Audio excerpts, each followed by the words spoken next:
Welcome to the Game of Life podcast, where we bring you inspiring softball stories, insightful tips from coaches and players, and explore how the game transcends its boundaries to become a metaphor for life. Whether you're a sports enthusiast, a casual fan, or someone just looking for inspiration, you're in for a treat. We'll unravel the tales that go beyond the scoreboard. Discover how perseverance and hard work on the field translates into resilience in your daily challenges.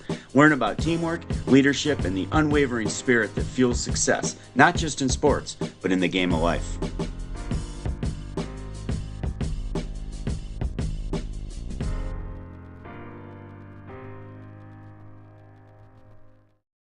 We are back. We made it through episode 1. We had a lot of fun with that. Had a lot of great feedback, a lot of support. So we decided to come back for episode 2, right? Woohoo! Yeah, and many more to come, but yeah. Absolutely. So in our pre-production meeting, which was a phone call, we came up with today's topic, and I'm going to ask you a question. Okay, in your opinion, what's one of the major building blocks that you need as a foundation to be a successful person, whether it's in sports or in life in general? Give it a drum roll. Yeah, I'm waiting. I already know the answer, but I'm waiting. So that is being a good teammate, which we're going to talk about today, what exactly that looks like. So not just in your sport, but in life. How can we be a good teammate? How does that set us up for success? And how does that set our team up for success? So I'm excited. Any thoughts to start us off?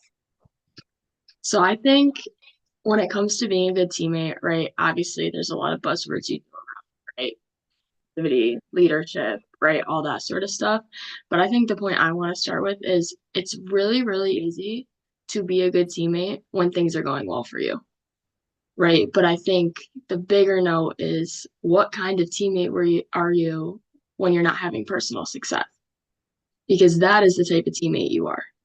And I think that is, the main foundation of this conversation. How do you keep being a good teammate when things aren't going well for you? Super important, because it's so easy to cheer everybody on and say, let's go, and we're going to handle this. Bad moments are coming. The adversity will be okay. And then when it hits you personally as a teammate, you're like, mum's the word, or Mm-hmm. you're in the corner, whether you're physically in the corner or metaphorically in the corner, and you're quiet, and someone else on your team brings you out, or tries to start a rally, and you're just quiet because you're not the one leading it. That's not being a teammate. And we can get into leadership thoughts in later episodes, but being a teammate really is being a leader. Yeah. Being a teammate is being just as, if not more, excited for your team's success than your own, right? It's not just you. You succeed together, you fail together, right? I always think about, if I was 0 for 3 in a game, like, yeah, that sucks. But if we just hit a walk-off home run, who cares? Like, we won, right? So I just think that's the thing about being a teammate is you have to find joy, personal joy in other people's success.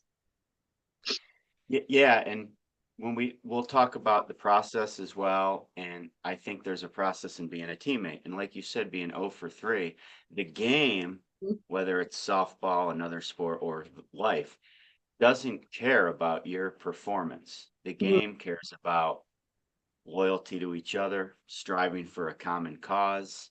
Mhm. There's no guarantee of anything happening, but you can control and guarantee how you treat everybody else around you. And I don't care if you're a student, I don't care if you're on a sports team, I don't care if Mhm. it's your family, I don't care if it's your colleagues at work, but it's all under your control.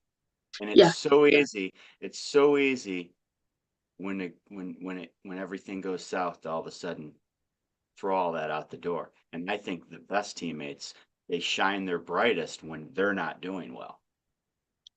And let me piggyback off that with if you're 0 for 3, 0 for 8, like you should be mad at yourself, right? Like if you are holding yourself accountable. But my point is that's a problem for after the game, right? I'm not going to piss and moan in the dugout because I'm 0 for 3 when my team just won. I'm going to get in the cage that night or the next day and fix what I need to fix. But I'm still happy that my team won, right? Where girls get in trouble is, oh my gosh, I'm 0 for 3. And what I talk to my team about all the time, a lot of girls are so concerned with their own stats for the game they wouldn't even be able to tell me if one of their teammates went 4 for 4 because they're so worried about themselves. It's like, who on your team had a good game today? Like, who played really, really well? And sometimes girls are like, I think so and so, right? It's about focusing on other people and having the awareness of other people on your team succeeding as well. You know, I think I don't know if we did it purposely at first or we didn't know any better, or it was a lack of technology. Do you remember any of your batting averages growing up in travel No, ball? Do you no. remember how many? Well, you might remember how many home runs you hit because there weren't many. Uh, sorry. Hey. Do you remember any of your high school statistics? Did you ever post about any of your high school statistics? No, and it's a different time now, I think, in terms of recruiting Right. with how that works. But at the same time, high school was just about the grind. Like, we're gonna win a sectional championship, we're gonna be a better team. And I think that, trickled down from the coaches I had and from my family, just we're gonna win. And I didn't even know my batting average in high school. It didn't like it just wasn't it was just did we win today?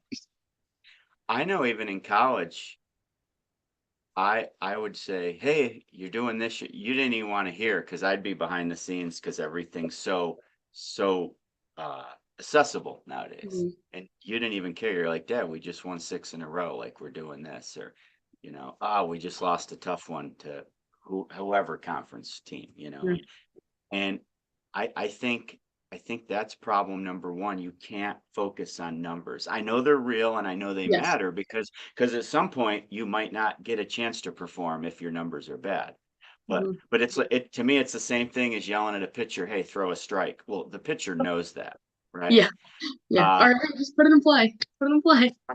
I'm doing a new thing, a little spin-off of being a teammate, but we're going to focus on it as a team. I'm not as worried about any average this year. I'm worried about how many times they put the ball in play out of 10 at bats. Mhm. Because I think if it's probably impossible, but if you put the ball in play 10 out of 10 times, your average will take care of itself, right? But if you strike out 3 or 4 times, now you're starting to worry about all sorts of other things. So maybe it's a 0-2 pitch that you just dribble back to the second baseman or something. But over time, that's going to keep you in a better mindset. That's going to help you lift up other teammates who are focusing on the same thing. I'll let you know in 6 weeks how it's going. But Right. Yeah. No, and but I that's right. I think too, like, how well do you do when there's runners in scoring position? Like, are you a 500 hitter when there's nobody on, but then hit 100 when there's someone in scoring position? Can you get a sack bunt down on command? Can you move a runner? Just that type of stuff too. And that ultimately, getting into this next piece I want to get into, that's what gains you respect from your teammates. Just being able to do that stuff, being able to have what we call team first at bats, right? Where I do what I need to do to help my team, and it's not for my personal gain, it's for the team gain. I'm going to get a sack bunt down right now. I'm going to swing through a pitch and take a strike on me so that runner can steal and move over. I'm going to do XYZ, right? Because my team knows that they can count on me. And going back into being a good teammate off that, if your team respects you, they're going to listen to what you have to say when they're in kind of a vulnerable position, right? If I respect someone and they come up to me when I'm struggling, I'm much more willing to listen to what they have to say and take it, right? Take their opinion and feel good about it. Whereas if it's someone I don't necessarily respect or have a lot of respect for, I'm like, yeah, whatever, like stop talking, right? And everybody does that with different sorts of people. I think as respect is a big thing when it comes to being a good teammate too.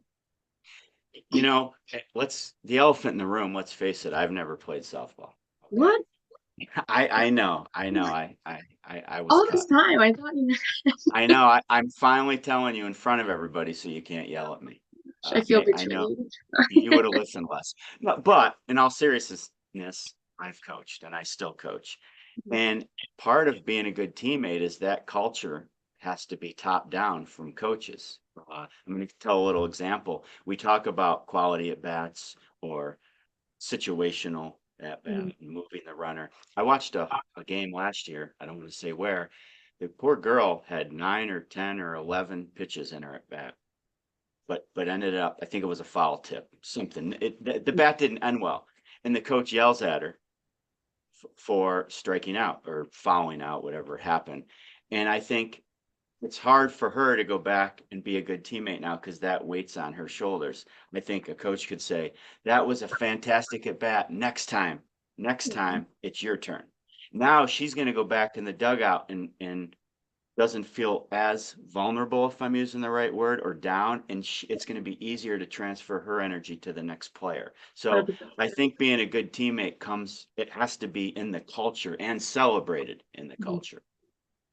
I 100% agree with that. And in college, our coaching staff and team used to refer to either something like that or, a ball you hit a line drive they just catch as a loud out. Like that was a loud Mm, out. Right? We still got something from it. Did we get the outcome we want? No, but they're shaking in their boots a little bit. Like you did that to them because you worked really, really hard. You hit a ball to the warning track. You saw 12 pitches, right? So going off that, just like you said, being a good teammate, you have to know intrinsically, like, oh man, I didn't get the outcome I wanted, but I just struck out. But as I'm going back to the dugout, I pull that girl who's going up to bat and I'm like, hey, when she gets ahead, she's gonna throw you a curveball. Hey, if you foul one off, changeup's coming, right? That's value add as a teammate, not, oh my gosh, I stink. Drag your bat back to the dugout, throw your helmet. It's, hey, I just saw 12 pitches, so I just learned her sequence really well. Now you go and run with it, and when you rip a double, that's for both of us. Now, I love that. I'm stealing that term, by the yeah. way. What And one? loud out. Oh yeah. And you can't, it's a game of failure, and you're never gonna succeed even a third of the time if you take those failures as the ultimate bad thing happening to you. So that loud out or 12 pitch at bat where you strike out, still a loud out, you've seen more pitches, and that pitcher's going to think of you next time. And Mhm. you've gained confidence. You have to come back with some sort of glimmer of hope from that. And I think that's that's where your performance affects your ability to be a teammate. And you can't let that happen, can you? No, absolutely not. And I think I have a lot of favorite quotes, but one of my other ones that I think applies here is helping others is the way we help ourselves, right? So, what I mean by that is when you're struggling, I know for me, helping other people or adding value and brings me joy. It fills my bucket back up, right? Because, like you said, I'm not going to succeed all the time, but if my teammate's success is just as important as my own, I have a lot more room to be happy about things. So one example of that, I remember in college, or sometimes you can pick a pitcher change up, right? You kind of know what's coming. Girls in our dugout would be watching for that. And I remember, I don't know where we were playing, but the girl threw a change up and someone in our dugout picked it and screamed, sit on a change up. And the batter, you could literally see them clutch because they heard someone say that and ripped a gap double. And when they got to second, they pointed to the girl that said it and was like, that's because of you, right? So stuff like that, not even on the field, but to me, you both just hit a double, right? So that's helping others is the way we help ourselves because, okay, they didn't get in the game today, but they still had a meaningful impact on the field. I think, again, the buy-in, good cultures, good coaches will celebrate that and make it known. Not that you need words of affirmation from a coach or another player. You should be doing it because you genuinely feel good about it. But I think all that ties in to winning. Yeah. Yeah. I posted something on the Game of Life Instagram page this week. So, Give it a follow. Give it a follow. since we're new, I think all 78 people saw it, but we're growing, we're building a community. It's my chart that I use that you're either, everybody in life either causes problems or solves problems. And then you either take action or you don't take action. So if you cause problems, and you don't do anything about it, you're a whiner. And if you cause problems and you do something about it, that's a very toxic trait. You're a toxic person. And if you know the solution, but you don't take action, you're a dreamer. And if you can solve the problem and try to do something about it, you're a champion. And we can talk about that in later episodes. My whole thing when I say play like a champion, it has nothing to do with winning. It has to do with all the things that give you an opportunity to win and be a champion.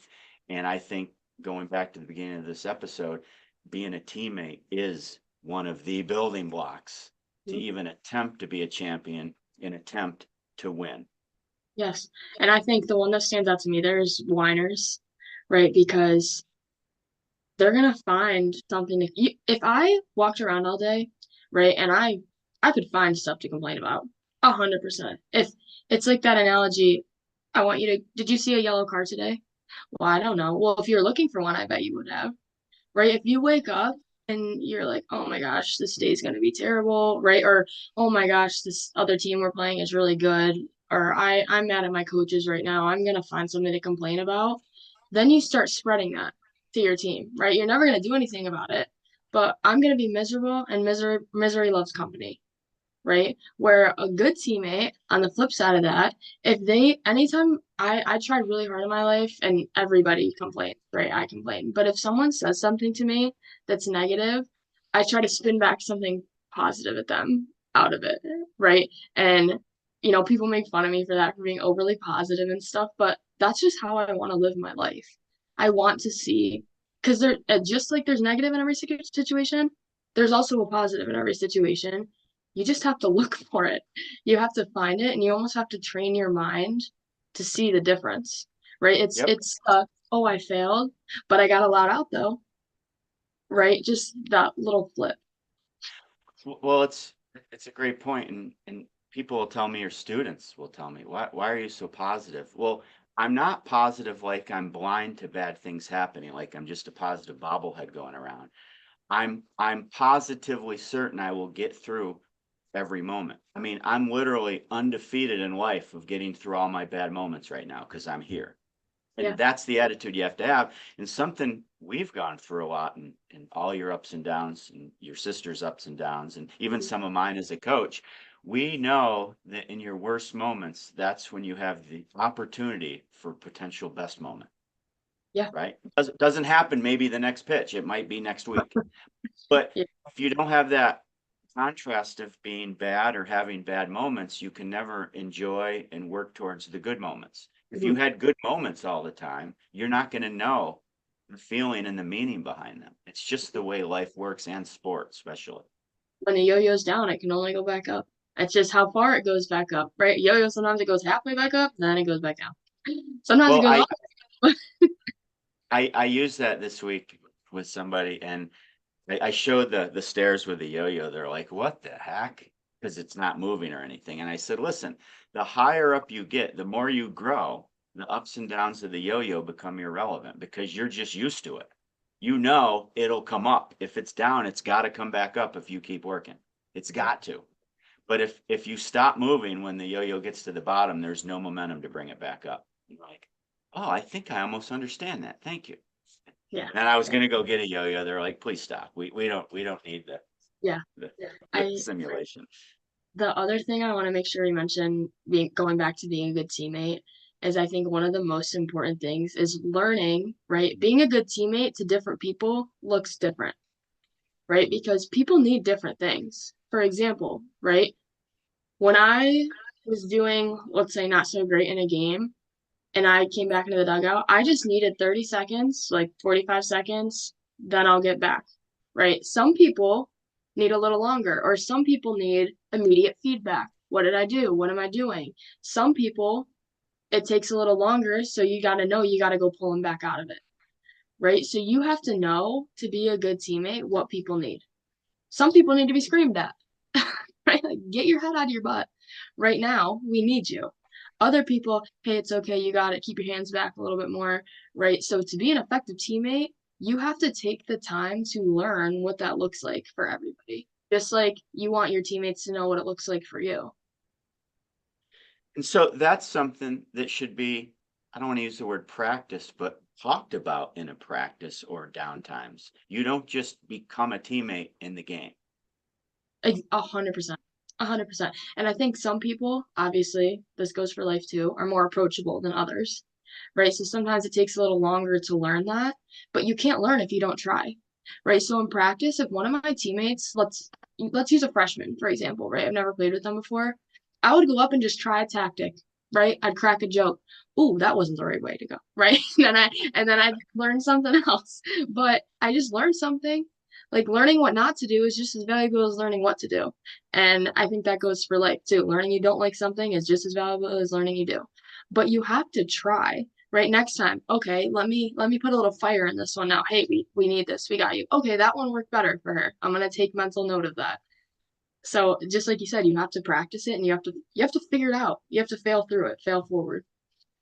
But doing nothing, again, is never the answer. So, well, this was great. Can you can you take all these lessons learned in being a teammate and bring that into the real world too? I mean, it doesn't stop when you're done playing sports, right? No, 100%. You can take pretty much everything we've talked about today and translate it to different aspects of your life, whether it be work. How can I be a good family member? How can I be a better student? How can I be a better member of whatever club I'm in? Right? Because I think this is one of those things that's almost karma a little bit. When you put that positive out into the world of being a good teammate, your teammates are going to come to you when you need them because there will be times that you need them. This is not a one-way street.